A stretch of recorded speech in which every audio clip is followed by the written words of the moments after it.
Beijing says Hong Kong courts need the approval of the chief executive or a committee set up to protect national security before foreign lawyers can take part in national security cases.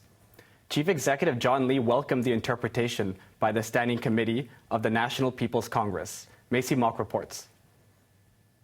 The chief executive's duty is to look at all the information available to him to make an assessment and then certify whether a particular activity relates to national security or any information relates to national secret.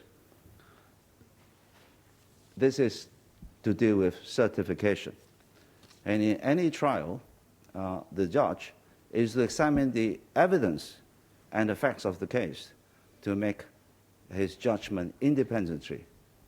So the certification is a fact that he will take into consideration, but whether a person is to be found guilty or acquitted will be based on the evidence and the facts that are presented in the court for the judge to make his independent judgment, free of interference.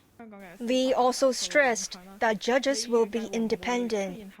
All cases are ruled by judges in court in accordance with the law and the evidence and facts in front of the judge.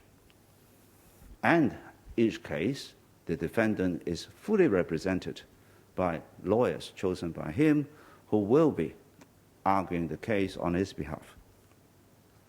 So the chief executive doesn't play judge at all.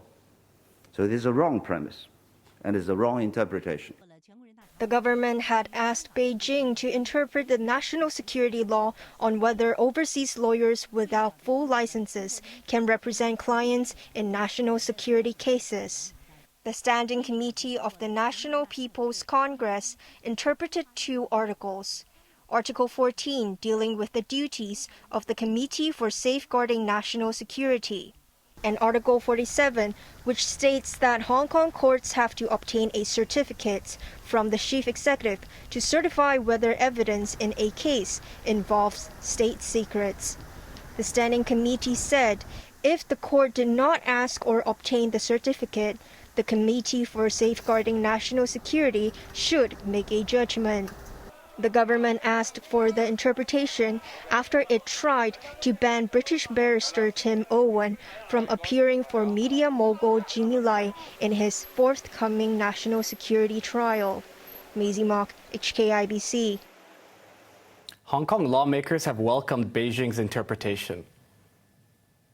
They said it does not damage the independence of Hong Kong courts and their final adjudication. The lawmakers added that the interpretation does not target any judicial decisions.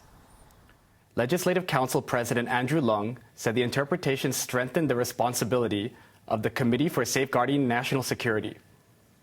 Hong Kong's largest pro-Beijing party, the DAB, said the national security system has been improved. The judiciary expressed its respect of the lawful exercise of power by the Standing Committee to make legally binding interpretations.